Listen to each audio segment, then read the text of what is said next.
Anexo 1, né? A relação das edificações, condomínios e parcelamento do solo sujeitos ao licenciamento ambiental, né? Tá lá. No item 3, planos urbanísticos, parcelamento do solo urbano ou rural nas modalidades de desmembramento, loteamento ou fracionamento de lotes com área igual ou superior a 1.500 metros, quando localizado na APA. 3.1.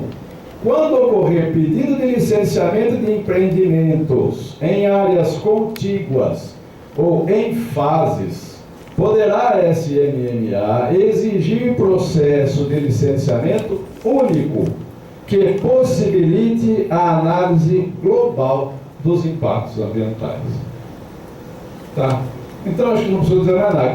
Se for olhar as minhas intervenções na audiência pública anterior a essa, o que eu havia sugerido é exatamente isso: a instituição, resgate dessa regra, né, e a instituição de um mecanismo de controle, seja através de documentos. Então, sugerir lá a certidão, né, de matrícula, ou o histórico dessa matrícula, por 10, por 20 anos, o período que fosse necessário, para a gente identificar algumas manobras prévias, né, de fracionamento de objeto.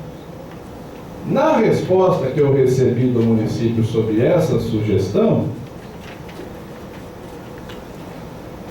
diz assim, que o GELU analisou essa proposta no dia 28 de março e concluiu que essa regra seria de difícil aplicação, porque também não sei. Você vai analisar uma matrícula, vai ver se o cara partilhou ou não partilhou. Por que é difícil aplicar? Né? E segundo, de que a questão está resolvida com o TAC assinado entre PMC e a Promotoria de Habitação e Urbanismo, porque a PMC não poderá aprovar empreendimento em gleba. Quando aqui mesmo, na própria redação, está previsto que vai poder fazer empreendimento em gleba, né? E que ainda existe a necessidade de aprofundar, etc, etc, etc.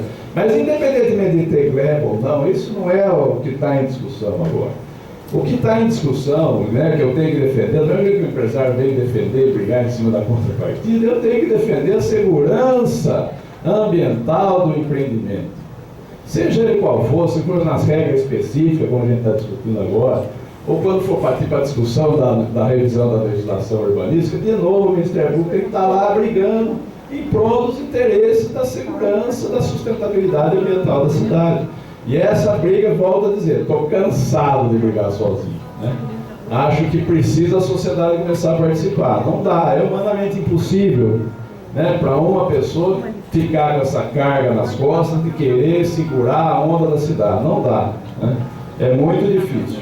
Por isso que eu saúdo e agradeço a existência dessas audiências públicas, porque é um local que a gente pode amadurecer essa discussão, né? Não dá para fazer só a discussão do GAP, né, sem rever e concluir essa revisão do decreto de licenciamento ambiental. E explico por quê, né? Eu acho que a regra do GAP, quero que fique bem claro, não estou aqui para combater o GAP e nem para impedir que ele entre em funcionamento. Entendo que ele é um passo intermediário, né? Acho que o município tem que ter essa consciência de que provavelmente, se tudo for bem feito, daqui a um ano não existe mais GAP, entendeu? Porque na realidade não é para ter soluções específicas, não é para ter estudo específico, não é para ter contrapartida estudado, negociado, não é para ter nada, é para ter regra objetiva de como se faz o desenvolvimento da cidade e aplica a lei e chega lá o que tiver que tem que acontecer, entendeu? Não temos que abandonar. No momento, o melhor que se pode fazer é isso, vamos trabalhar com essa solução. Fui o primeiro a aquecer, brigar e fazer para que a gente vá por esse caminho. Acho que precisa mesmo colocar para funcionar. Só que não dá para colocar para funcionar enquanto não estiver bem claro, ou bem assegurado, melhor dizendo, que essas situações de loteamentos enormes, né, que quando forem ser analisados pelo GAP, ele não vai poder ter nenhum tipo de influência sobre o que está consolidado como loteamento feito antes, né? E não vai poder também se recusar a olhar um empreendimento fracionado. Quer dizer, nós não estamos fechando a porta, é isso que a gente precisa ver, entendeu? né? E acho que todo mundo que está aí tem consciência que não está fechando a porta, né? O que precisa é fechar a porta, tá certo? Fechar a porta para essas situações que prejudicam a cidade. E quem tem que ter interesse em fechar bem essa porta é o próprio empreendedor, porque ele sabe que o Ministério Público é chato. Ele sabe que enquanto o Ministério Público não estiver de acordo, né, vai sofrer a segurança jurídica daquilo que ele está fazendo. Não adianta ele fazer uma aprovação municipal. Se eu demonstrar que os impactos ambientais cumulativos não foram analisados, vai entrar com mais um processo. Por que eu estou aqui discutindo? Porque eu não quero mais processo na minha mesa. Eu quero que se faça direito, meu Deus do céu. Né? Não eu quero, a instituição quer, né? A sociedade tem direito disso. Eu represento a sociedade, tenho interesse aqui de que a sociedade seja atendida nesse escopo. Tá certo? Então vamos lá ver mais alguma observação. Eu tinha feito algumas observações e algumas propostas também de alteração de redação, que nesse esclarecimento da análise do GELU, ela passou ao largo, né? Eu tinha pedido de forma muito clara, que eu acho que essa é uma oportunidade importante, de não ficarmos na generalidade. E deixar claro que, primeiro, uma vez feito esse controle da magnitude do empreendimento de forma competente, tem que ter uma regra clara dizendo, com todas as vezes, que nos casos de RAP e RIMA, essa análise vai se dar a âmbito estadual. Para quê? Para que a CETESB não queira dar uma de mané. Né? Amanhã ela fala assim, o impacto é local, o EIA-RIMA, não sei o quê, vocês vão fazer análise de EIA-RIMA no município. Nós temos que dizer que nós não queremos avaliar casos de EIA-RIMA, casos de grandes empreendimentos, quando a repercussão é muito fundamental, porque se a prefeitura tem dificuldade orçamentária, se ela está nessa pindaíba, não tem jeito para analisar, como é que vai fazer uma análise complexa como a de um EIA-RIMA? Não tem condição. Então, para que não dizer isso expressamente e vincular o órgão conveniado, que nos casos de RAP e de EIA-RIMA é ele que vai ter que analisar. Deixar isso claro.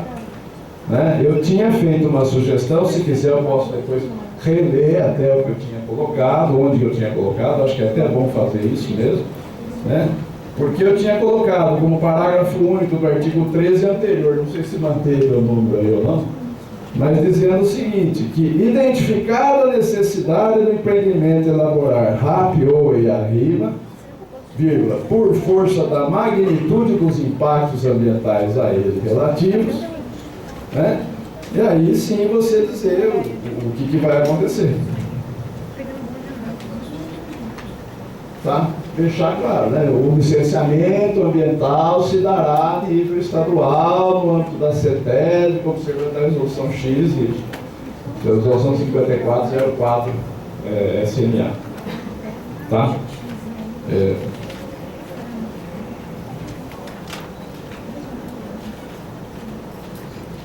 Outra coisa desse próprio artigo 13, né? Eu tinha pedido uma especificação melhor, total que lá aparecia como certificado de dispensa de licenciamento. Na nova versão aparece como certidão de dispensa de licenciamento.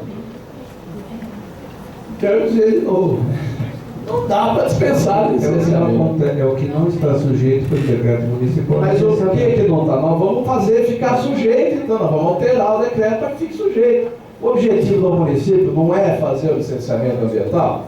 Você tem que ter aqui licenciamento ambiental. Não existe o documento. Eu até falei para você, aponta qualquer legislação que aponta isso. O que existiu foi uma revisão do decreto de fevereiro de 2010, que mudou em 2011 e pretendeu se eximir de alguns casos de licenciamento. Acho que isso está equivocado. Se a gente quer uma cidade segura, tem que fazer um licenciamento. Nós não estamos fazendo os licenciamentos complexos, não vamos fazer rápido, não vamos fazer EIA-RIMA, não vamos fazer só o estudo aplicado, vamos fazer só uma coisa simplificada. Certo? Então, essa coisa simplificada, tudo tem que passar por uma questão de segurança. Isso é avaliação. Demora um pouco mais, não interessa. Vai travar a prefeitura? Não trava. Teve aí concurso, tem um monte de técnico aí habilitado para assumir. Se precisar chamar mais, chama mais e monta e vamos fazer o que tem que ser feito. né? Não é ambulatório, volto a dizer, é cirurgia. Nós temos que ter esse, ainda que a gente vá com instrumentos paliativos, né? No primeiro momento, por dificuldade de rever a legislação tudo de uma forma, mas precisa ficar clara a conduta e o interesse de resolver o problema, né? De não dar margem a mais passivo para a cidade, porque ela já não aguenta. Nós já nem estamos pegando, né? Porque se você for olhar, né, dos casos que a comissão lá de sindicância, né, como é que foi chamando? A comissão de auditoria que foi montada, né, para identificar casos de irregularidade, teve aí uns 10 ou 15. O Ministério Público está cuidando de um, né, que é o problema do Jambeiro, lá talvez para cuidar de mais algum, mas enfim, nós não temos perna para resolver todos os problemas. Só estou querendo mostrar que esses que foram identificados como irregular, normalmente não se submeteram ao licenciamento ambiental. Então, o mesmo cuidado que se está tendo lá no Jambeiro, de fazer uma análise de todas a infraestrutura que precisa dar sustentabilidade para aqueles empreendimentos, tem que ser feito em relação a esses outros também, com ou sem a participação do Ministério Público, mas acho que tem que ser feito, né? Talvez com a participação da sociedade, para também moderar demais o Ministério Público, né? Que também não dá conta de processar tudo o que acontece, tá? Mas precisa fazer essa avaliação. E o principal é tomar consciência, viu, Sérgio? Que não adianta a gente gerar mais passivo, senão a cidade não aguenta. Né? Eu até compreendo que o empreendedor tem a necessidade de movimentar o seu negócio, é uma cadeia produtiva importante, é um segmento econômico, tem que gerar emprego, tem que gerar tudo. A gente concorda com isso, mas não pode comprometer a qualidade de vida. A gente precisa achar um jeito de brincar. Quando essa análise da qualidade de vida estiver segura, meu amigo, eu sou o primeiro a não me importar mais com o ritmo de aprovação, se está aprovando mais, se está aprovando menos. E outra coisa, você também não pode comparar primeiro semestre de 2012 com o primeiro semestre de 2011, quando a máquina estava no auge da produção, certo? Tá? Você tem que pegar essa comparação e fazer com o primeiro semestre de 2004. Aí talvez você esteja com o dobro de aprovação hoje do que você tinha lá. Entendeu? Quer dizer, são momentos diferentes da cidade. Não significa que a cidade está parada, não. Aprovou um monte de empreendimento esse ano e está aprovando. E o emprego não está parado, está aí.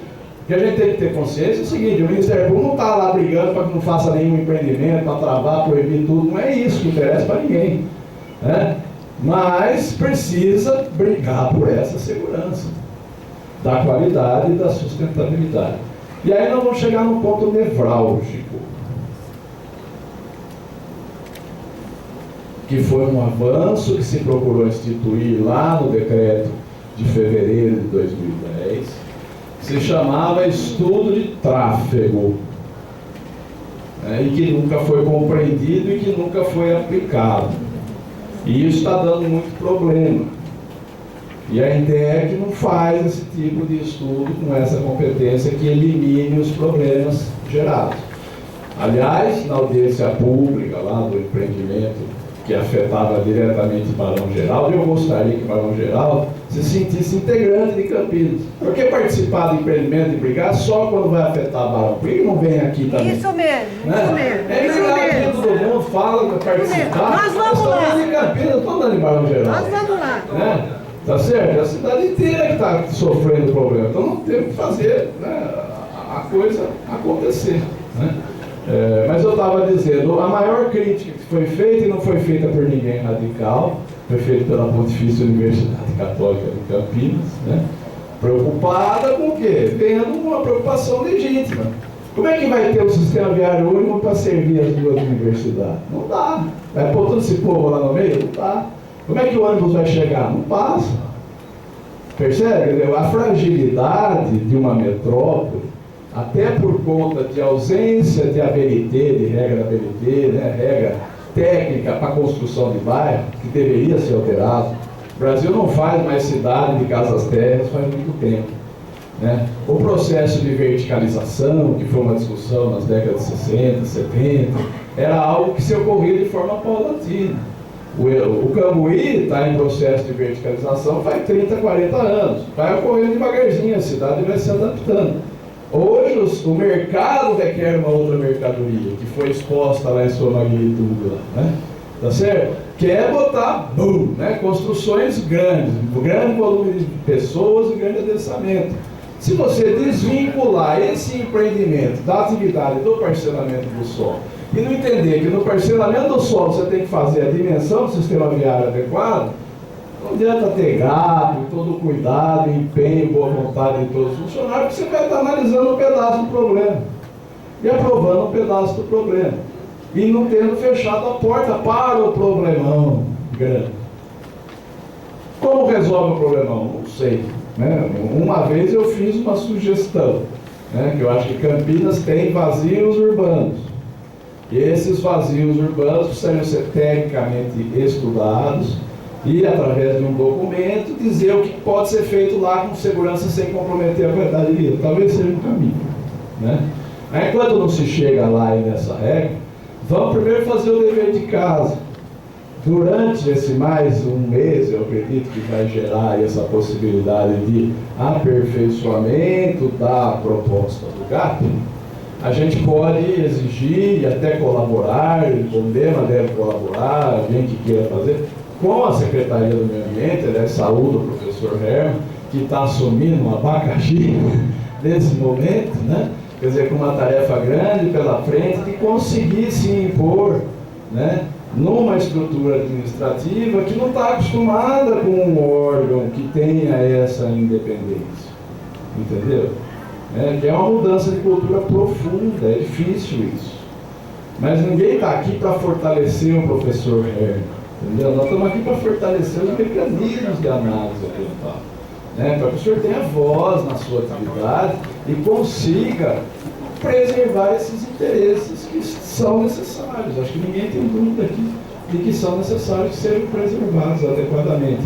Nós tivemos uma primeira presença lá na Secretaria, colocamos à disposição, né, alertamos os pontos que achávamos que eram esses aqui, que estão sendo reproduzidos em público, e estamos no aguardo aí desse processo de revisão e de integração da proposta de licenciamento ambiental. E acho que o GAP e o GELU tem que se debruçar nesses 30 dias sobre essa revisão. Por quê? Porque uma das coisas que está lá no final, né, no artigo final do GAP, eu estou até me perdendo aqui, mas revoga as disposições do contrato, né? Mais ou menos isso aqui. Quer dizer, e se o GAP ficar nesse limbo que está, nós não vamos ter certeza se ele revogou parcialmente ou não o decreto de licenciamento e se ele instituiu uma nova sistemática de licenciamento ambiental. Então, isso a gente precisa ter claro. Como vai se dar a parte do licenciamento ambiental? Já está garantido no texto que o licenciamento ambiental vai continuar existindo e que existe uma licença prévia expedida de forma autônoma, né? Ou uma licença de instalação de forma autônoma e talvez uma licença de operação de forma autônoma. Acho que precisamos compatibilizar isso, instituir uma etapa intermediária. Uma coisa é fazer o estudo de viabilidade, né? Essa é outra sugestão. A forma como está regulamentado o procedimento das duas atividades do GAP, de forma conjunta num único artigo, tem que ser modificado. Você tem que ter um procedimento com estudo de viabilidade. Não, ele está, mas está aproveitando um único artigo para fazer tudo e está prevendo um número de reuniões indefinido. E isso está dando problema, inclusive, na forma de participação, que foi o reclamo do representante do Condema aqui, né? Porque ele quer participar, mas onde vai? Entendeu? Se deixar mais claro número de audiências, né, para que seja exercido o direito de petição, como o próprio doutor André falou. Não adianta você falar, a reunião conclusiva vai ser pública, aí já está com todos os pareceres prontos e que participação ele vai ter nenhuma. Nem adianta ter voz, para até dar voz para ele, vou falar uma coisa que já está estudada, não adianta. Essa participação, essa oitiva tem que se dar ao longo do processo, né? Agora, mas o GAP tem que ser objetivo, tem que ser rápido, tem que cumprir prazo. Concordo. Mas dá para se encontrar uma forma de um número mínimo de reuniões, né, e estabelecer uma reunião primeiro entre a apresentação dos pareceres, né, e isso ter a oportunidade de todo mundo conhecer os pareceres, e aí sim, com mais propriedade ainda do órgão colegiado, para avaliar se esse parecer está bom ou não, e fazer sugestão de modificação no parecer. Aí tem uma outra reunião da consolidação dos pareceres, e aí sim pode ser a reunião final, né? E para isso não ficar bagunçado com o estudo de viabilidade, que é uma coisa muito mais genérica, né? Acho que nem o proprietário vai ter que ser, né? Não vai ter nem que ter adquirido a verba. Ele pode propor um estudo de viabilidade sobre algo que ele tem na cabeça, embora não esteja com todas as vezes aqui. Eu imagino que é isso mais ou menos que pode se fazer. É uma oitiva prévia do município sobre o que é viável, o que não é viável. Quer dizer, ela tem um grau de importância totalmente diferente. Então, num menos reuniões, no outro mais reuniões, né, direcionar, separar e deixar claro esse procedimento é a minha sugestão, né? Deixa eu ver se sobrou alguma coisa.